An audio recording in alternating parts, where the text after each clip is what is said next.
Welcome Tamil stocks friends. August 15 வெள்ளிக்கிழமை. இன்றைக்கி முக்கியமான மார்க்கெட் அப்டேட் பார்க்கலாம். நம்மளோட தமிழ் ஸ்டாக் சேனல் 1000 நபர்களை தொற்றுருக்கு. உங்களின் அன்புக்கு என்னுடைய மனமார்ந்த நன்றிகள். இன்று 79வது சுதந்திர தினம். அனைவருக்கும் இனிய சுதந்திர தின நல்வாழ்த்துக்கள். இந்த சுதந்திர காற்றை நம்ம சுவாசிக்க காரணமாக இருந்த அத்தனை தியாகிகளுக்கும் நாம் நன்றி செலுத்த கடமைப்பட்டிருக்கோம். நாம் சுதந்திரம் அடைந்தோம். ஆனால் நம்ம இந்தியர்கள் 80% பேர் உண்மையான நிதி சுதந்திரத்தை இன்னும் அடையலை. ஏன்னா தொடர்ந்து இஎம்ஐ கட்டி அவதிப்பட்டு கொண்டிருக்கும் மக்கள், வீட்டுக்கடன் வாங்கி கொண்டு அதை கட்ட முடியாமல் தூக்கத்தை தொலைத்தவர்கள், அதிகமான பணத்தை வாங்கி கொண்டு வட்டிக்கு அதை கட்ட முடியாமல் அவதிப்படும் சாமானியர்கள், அன்றாட வாழ்க்கையை நடத்துவதற்கே மிகப்பெரிய போராட்டத்தை எதிர்கொள்ளும் பொதுமக்கள், அவர்கள் அனைவரும் இன்னும் நிதி சுதந்திரம் அடையலை. அப்புறம் படித்தவர்கள், அவர்களுக்கு தகுதியான வேலை கிடைக்காமல் தவிக்கும் இளைஞர்கள், 50 வயதிலும் கடன் சுமையை தலையில் ஏற்றி கொண்டு நிம்மதியை இழக்கும் குடும்பத் தலைவர்கள், அத்தியாவசிய பொருட்களை கூட வாங்க முடியாமல் தவிக்கும் ஏழை தாய்மார்கள், குழந்தைகளுக்கு தரமான கல்வியை கொடுக்க முடியாமல் மன அழுத்தத்தில் இருக்கும் பெற்றோர்கள், இவர்கள் அனைவரும் நிதி சுதந்திரம் அடைந்தால்தான் இந்தியா உண்மையான சுதந்திரம் அடைந்தது என்று நாம் சந்தோஷப்பட்டு கொள்ள முடியும். மறுபுறம் கிடைத்த அளவுக்கு சுருட்டி கொள்ளும் அரசியல் தலைவர்கள், பொதுமக்களை பற்றி கொஞ்சமும் சிந்திக்காமல் தங்கள் அதிகாரத்தை பயன்படுத்தி நாட்டில் மதவாதத்தை தூண்டிவிடும் பொறுப்பற்ற அரசியல் தலைவர்கள், துக்க வீட்டில் கூட லஞ்சத்தை எதிர்பார்க்கும் அதிகாரிகள், நல்ல அரசாங்க சம்பளத்தை பெற்றுக்கொண்டு பொதுமக்களுக்கு தங்களது கடமையை சரியாக ஆற்றாத அதிகாரிகள், மக்கள் செலுத்திய வாக்கில் தங்கள் கடமையை ஆற்றாமல், வாக்கில் வெற்றி பெற்று தங்கள் கடமையை ஆற்றாமல், பொதுமக்களுக்கு எந்த சேவையும் செய்யாமல் தங்கள் சொத்துக்களை பாதுகாக்கும் சுயநல அரசியல்வாதிகள், இவர்கள் அனைவரும் துடைத்தெறியப்படும் வரை உண்மையான சுதந்திரம் கிடைக்கவில்லை என்றுதான் நாம் கூற வேண்டும். மறுபுறம் தன்னுடைய குடும்பம் வறுமை நிலையை யோசிக்காமல் உணராமல் திரைப்படத்தின் மோகத்தில் அதிகமான நேரங்களை நடிகைகளை விமர்சனம் செய்வதிலேயே நேரத்தை வீணாக்கி கொண்டு அலையும் இளைஞர்கள், வேலையற்ற விஷயங்களுக்கு, தேவையற்ற விஷயங்களுக்கு அதிகமான முக்கியத்துவம் கொடுக்கும் இளைஞர்கள், அவர்கள் மனம் மாறி ஃபைனான்சியல் ஃப்ரீடம் என்றால் என்ன என்று தெரிந்து கொண்டு பொருளாதார அறிவை வளர்த்து கொண்டால்தான் எதிர்காலத்தில் தன்னுடைய குடும்பத்தையும் இந்திய நாட்டையும் உயர்ந்த நிலைக்கு கொண்டு செல்ல முடியும். எந்த நாடு முன்னேறுகிறதோ அந்த நாட்டில் பொருளாதார அறிவு வளர வேண்டும். பொருளாதாரத்தில் அறிவு வளர்ந்தால் மட்டும் அந்த நாடு செழிப்பாக இருக்கும். அந்த நாடு எந்த நாட்டையும் அதிகம் சார்ந்திராமல் தன்னுடைய மக்களை செழிப்பாக வைத்திருக்க வேண்டுமென்றால் அந்த நாட்டு இளைஞர்கள் பொருளாதார அறிவை பெற்றிருக்க வேண்டும். நல்ல அரசியல் தலைவர்களை தேர்ந்தெடுக்க வேண்டும். சப்ஸ்கிரைபர் நண்பர்கள் கேட்ட கேள்விகளை பார்க்கலாம், அதற்கான பதில்களையும் பார்க்கலாம். சுருதி ஃபேஷனுங்கிற ஐடியிலேருந்து நண்பர் கேட்டிருக்காரு, லாங் டேர்ம் இன்வெஸ்ட்மெண்ட்டுக்கு ஹோல்டு பண்ணுற மாதிரி 5 ஸ்டாக் சொல்லுங்கன்னு சொல்லியிருக்கிறாரு. அப்புறம் 2வது கொஸ்டின் விசால் மெகா மார்ட் பற்றி கேட்டிருக்கிறாரு. முதல்ல 5 ஸ்டாக் பார்ப்போம் லாங் டேர்ம் இன்வெஸ்ட்மெண்ட்டுக்காக. என்எஸ்டிஎல் கன்சிடர்ட் லெவல் 1080, 990, 910 கிடைக்கிற அளவுக்கு வாங்கிக்கிட்டு லாங் டேர்முக்கு வச்சுக்கலாம். ஐடிசி கன்சிடர் 411, 402 லாங் டேர்முக்கு வச்சுக்கலாம். சிப்லா கன்சிடர் 1470, 1410 லாங் டேர்ம் இன்வெஸ்ட்மெண்ட்டுக்கு வச்சுக்கலாம். BSC limited consider level 2200, 1910 consider பண்ணலாம் லாங் டேர்முக்கு. என்டிபிசி கன்சிடர் 310, 280 லாங் டேர்முக்கு கன்சிடர் பண்ணலாம்.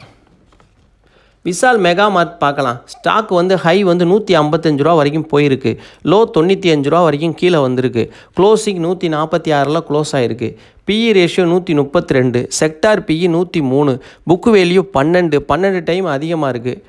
அப்புறம் முதலீட்டு முதலாம் காலாண்டு முடிவுகளை பார்க்கலாம். நிகர லாபம் சென்ற வருடம் 150 கோடி, இந்த வருஷம் 206 கோடி, 37% அதிகரிச்சிருக்கு. செயல்பாடுகளிலிருந்து கிடைக்கும் வருவாய் 4347 கோடியிலிருந்து 4819 கோடியாக அதிகரிச்சிருக்கு.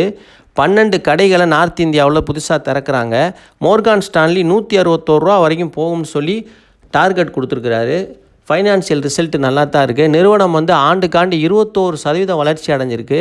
எபிட்டா 26% வளர்ச்சி அடைஞ்சிருக்கு. ஃபைனான்சியல் ஸ்டேட்மெண்ட் ரொம்ப நல்லா இருக்குது. ஆனால் வேல்யூஷன் ரொம்ப அதிகமாக இருக்குது. தங்க ஊசி தான், ஆனால் குத்திக்கிற முடியாது.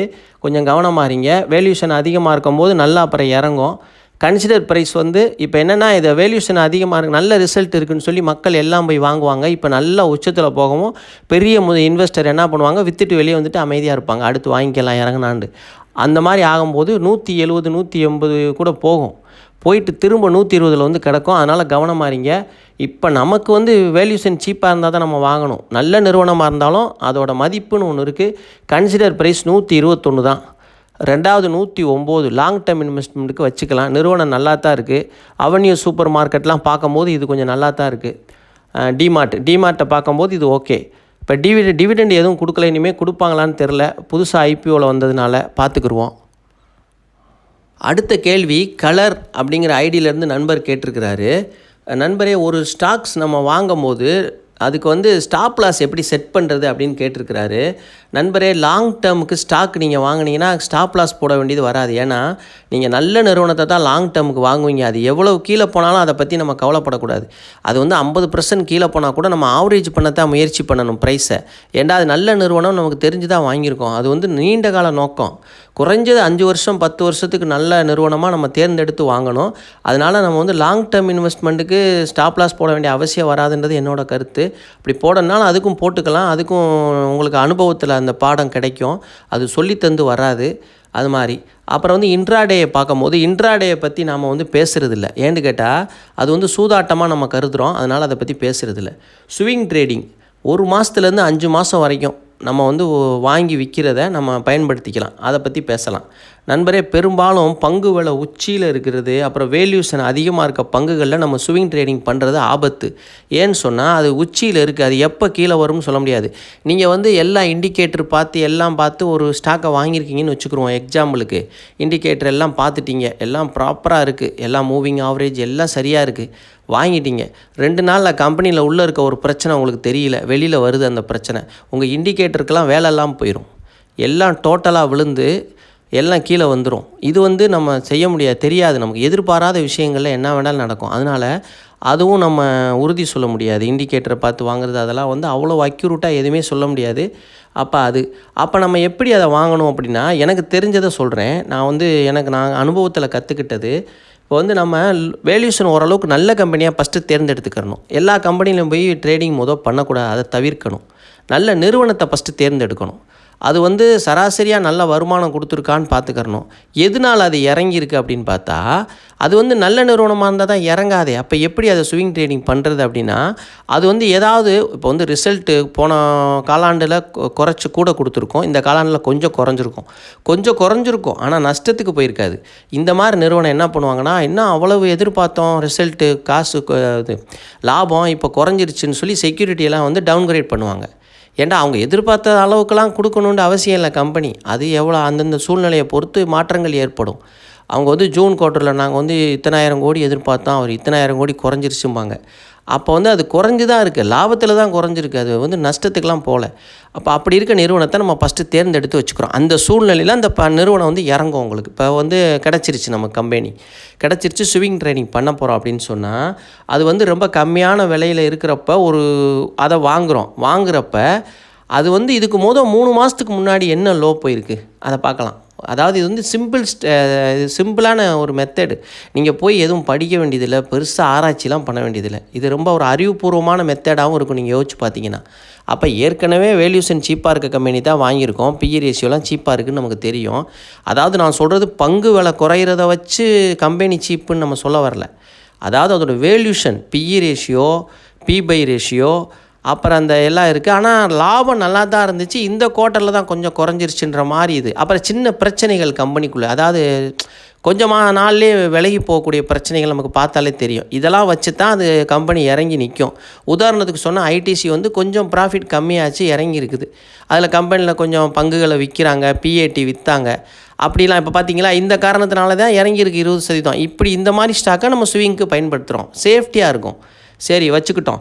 அப்போ இதில் வந்து 3 மாதத்துக்கு முன்னாடி இருக்க லோவில் நீங்கள் என்ன செய்யுங்க, உதாரணத்துக்கு நம்ம ஐடிசி எடுத்து பேசுவோம். இப்போ விலை 411, 3 மாதத்துக்கு முன்னாடி லோ போனது வந்து 403 என்னமோ போயிருக்கு.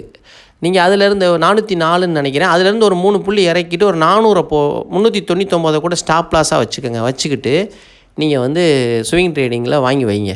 394க்கு கீழே போயிட்டா, 399 கீழே போயிட்டா விற்றுருங்க. அப்போனா உங்களுக்கு வந்து அது உடைக்கிறது கஷ்டம்தான். அப்போ உடைக்காட்டி மேலே போச்சுன்னா உங்களுக்கு அந்த ஸ்விங் ப்ராஃபிட் கிடச்சிரும். அதே இது கீழே போச்சுன்னா அந்த 399 கீழே நீங்கள் விற்றுருவீங்க, உங்களுக்கு பெரிய நஷ்டம் வராது. இப்போ 411லேருந்து 390 தான் 10 புள்ளி லாஸ். ஆனால் அந்த லாஸ் வரத்தான் செய்யும், அந்த லாஸ் தான் உங்களோட சேஃப்டி லாஸு. அது போக நீங்கள் போய் ரொம்ப இறங்கிட்டு போய் விற்றீங்கன்னா நஷ்டம் தானே, அதனால் இந்த லாஸ் ஓகே. சரி, அடுத்து நீங்கள் ஐடிசி மேலே ரொம்ப நம்பிக்கை வச்சுருக்கீங்க, கீழே போகாதுன்னு நினச்சிங்கன்னா, ஓரளவுக்கு கீழே போகாததுக்கு மேலே நினச்சிங்கன்னா, இன்னொன்று 6 மாதம் 387 நினைக்கிறேன், அந்த இதுக்கு ஸ்டாப் லாஸ் போட்டு வச்சுக்கோங்க. அதை உடச்சிச்சின்னா அடுத்து ரொம்ப கீழே போயிடும். ஏன்னா 6 மாதத்து லோவை உடச்சின்னா அடுத்து 1 இயர் லோவுக்கு தான் போகும். 350 340க்கெலாம் போயிடும். அதனால் அந்த நீங்கள் அப்படி உங்களுக்கு அந்த 3 மாதம் லோவுக்கு வச்சு கணக்கு பண்ணி அதில் ஒரு 2-3 புள்ளி குறைச்சி ஸ்டாப் லாஸ் போட்டுக்கோங்க. 3 மாதம் லோவை உடைக்காட்டி உங்களுக்கு மேலே ஏறி போயிடும். இல்லை 6 மாதம் லோவுக்கு கீழே ஒரு ஸ்டாப் லாஸ் போட்டுக்கிட்டு அதை வச்சு மெயின்டைன் பண்ணலாம். இதெல்லாம் உங்களுக்கு பாதுகாப்பு. சரி, அப்போ நான் எப்படி விற்கிறது, என்ன ப்ரைஸு ஃபிக்ஸ் பண்ணுறதுன்னு கேட்டால் அதுவும் கவனமாக இருக்கணும். ஏன்னா ஐடிசி 411லேருந்து என்ன பண்ணும்னா மேலே ஏறி 440 வரைக்கும் போயிட்டு திரும்ப கீழே திரும்ப 400க்கு வந்துடும். உங்களுக்கு அந்த ப்ராஃபிட் ஸ்விங் ட்ரேடிங் ப்ராஃபிட் எடுக்க முடியாமல் போயிடும். அதுக்கு என்ன வழினா நீங்கள் ஐடிசியோட ஹை எவ்வளோன்னு பாருங்கள். இதுக்கு என்ன ஹை போயிருக்கு அதிகபட்ச ஹைன்னு பாருங்கள். இப்போ 440 வரைக்கும் அதிகபட்ச ஹை போயிருக்கு இடையில ஒரு தடவை கடைசியாக. அந்த ஹையிலேருந்து ஒரு 3-4 புள்ளி ஒரு 5 புள்ளியை குறைச்சிக்கிட்டு 440 ஹை போயிருக்குல்ல, இதுக்கு ஹை ஒரு 435க்கு வெளியே வந்துடுங்க. 10% ப்ராஃபிட் கிடைக்கும். 10-8% பெரிய ப்ராஃபிட். அதெல்லாம் உங்களுக்கு பேங்கில் ஒரு வருஷத்தில் கிடைக்கக்கூடிய ப்ராஃபிட்டை பேங்க் டெபாசிட்டில் அது கொடுத்துரும் ஒரு 2 மாதத்தில். எடுத்துகிட்டு வெளியே வந்துட்டிங்களா, இதுதான் ஸ்விங் ட்ரேடிங் மெத்தேடு. இதே மாதிரி எல்லா ஸ்டாக்லையும் நீங்கள் பண்ணலாம். இது பெரும்பாலும் சக்ஸஸாக தான் ஆகும். ஏன்னு கேட்டால் இதில் என்ன நம்ம செய்ய போகிறோம்னா, நம்ம வேல்யூஷன் சீப்பாக இருக்க ஸ்டாக்கை வாங்குகிறோம். உங்களுக்கு பணம் கீழே நஷ்டமாகறதுக்கு வேலை இல்லை. அதே மாதிரி ஐடிசி போய் இன்னும் 400லாம் உடச்சி 360 370க்கெலாம் போச்சுன்னா வாங்குறதுக்கு கோடிக்கணக்கான பேர் ரெடியாக இருக்கிறாங்க. அதெல்லாம் நீங்கள் மனசில் வச்சுக்கோங்க. இதுதான் ஸ்விங் ட்ரேடிங்கோட மெத்தேடு. நீங்கள் இது கற்றுக்கிறவெல்லாம் முடியாது. நீங்கள் அனுபவத்தில் உங்களுக்கு பாடம் வரும். நஷ்டப்படாமல் கற்றுக்கிற முடியாதுங்க. என்ன தெரியாதவங்க ரொம்ப நஷ்டப்பட்டு கற்றுக்குருவாங்க, தெரிஞ்சவங்க கொஞ்சம் நஷ்டப்பட்டு கற்றுக்குருவாங்க. ஆனால் உங்களுக்கெல்லாம் கொடுத்து வச்சவங்க நீங்கள். ஏன்னு கேட்டால் அவங்களுக்கு நிறையா யூடியூபர் நிறையா விஷயங்களை சொல்கிறாங்க. நாங்கள் பங்கு சந்தைக்கு நான்லாம் வந்தப்போ எனக்கு பங்கு சந்தைனா என்னாண்டே யாருக்கும் தெரியாத காலத்தில் நான் போய் அக்கௌண்ட்லாம் திறந்தேன். படிச்சுக்கிட்டு இருக்கப்பே நான் பங்கு சந்தைனா என்னான்னு நானாக யோசித்து இது பண்ணேன், பார்த்தேன். இதே நான் இந்த சினிமா மோகம் அதிலெல்லாம் இருக்கிற ஆள் இல்லை. நான் இதெல்லாம் கவனிப்பேன், பொருளாதாரம்னா என்ன அப்படின்னு. அப்படின்ற இடத்துல தான் நானாக தேடித்தான் இதெல்லாம் கண்டுபிடிச்சி நானாக தான் போய் அக்கௌண்ட் திறந்தேன். யாரும் எனக்கு சொல்லித்தரல. அது மாதிரி நீங்கள் உங்களுக்கெலாம் நிறையா நாலேஜ் இப்போ உங்களுக்கு கிடைக்கும். நீங்கள் அதை பயன்படுத்திக்கங்க. நீங்கள் நல்லா நீங்கள் இப்படி கேள்வி கேட்குறீங்கனாலே நீங்கள் உண்மையிலேயே நாளைக்கு ஒரு 10 வருஷத்துலையோ 15 வருஷத்துலையோ நீங்கள் பெரிய அளவுக்கு வந்துடுவீங்கன்ற எனக்கு நம்பிக்கை இருக்குது. ஏண்டா இதில் ஆர்வம் நீங்கள் செலுத்துறீங்க பொருளாதாரத்தில். நீங்கள் யாரையும் ஏமாற்றணும், இந்த மாதிரி போய் முறையில்லாத வேலை செய்யணும் அதெல்லாம் நீங்கள் நினைக்கிறேன். நீங்கள் பொருளாதாரத்தை திட்டமிட்டு வாழணும், எதிர்காலத்தில் முதலீடு பண்ணணும்னு நினைக்கிறீங்க. கண்டிப்பாக வெற்றி பெறுவீங்க. இதுதான் இதோட பதில். அடுத்த கேள்வி நண்பர் அன்பு 2 அப்படிங்கிற ஐடியிலேருந்து கேட்டிருக்கிறாரு. யதார்த்த ஹாஸ்பிட்டல் ஃபண்டமெண்டல் அனலைஸ் பண்ணுங்கன்னு இருக்காரு. ஸ்டாக் ப்ரைஸ் பார்க்கலாம். High 738, low 345, closing 712. PE 74, sector PE வெறும் 49 தான். ரொம்ப அதிகமாக இருக்குது PE ratio. Book value 92, 7.73 time அதிகமாக இருக்குது. அதுவும் அதிகமாக தான் இருக்குது. டிவிடெண்ட் எதுவும் கொடுக்கல. ஆகஸ்ட் 5 குவார்ட்டர்லி ரிசல்ட் பார்க்கலாம். மொத்த விற்பனை சென்ற ஆண்டு 118 கோடி, இந்த வருஷம் 120 கோடி, இந்த வருஷம் 130 கோடி, 9% அதிகமாக இருக்குது. நிகர லாபம் ஆண்டுக்காண்டு சென்ற வருஷம் 23 கோடி, இந்த வருஷம் 27 கோடி, 17% அதிகமாக இருக்குது. எபிட்டா சென்ற வருஷம் 35 கோடி, இந்த வருஷம் 42 கோடி, அது 4% அதிகமாக இருக்குது. கம்பெனி ரிசல்ட்டு எல்லாம் நார்மலாக இருக்குது. பங்கு ஆனால் ஓவர் வேல்யூவாக இருக்குது. இப்போ கன்சிடர் பண்ணணும்னு சொன்னால் கொஞ்சம் கவனமாக இருக்கணும். பிஇ ரேஷியோ ரொம்ப அதிகமாக இருக்குது. என்ன தான் லாபம் நல்லா இருந்தாலும் கம்பெனி வேல்யூ அதிகம்.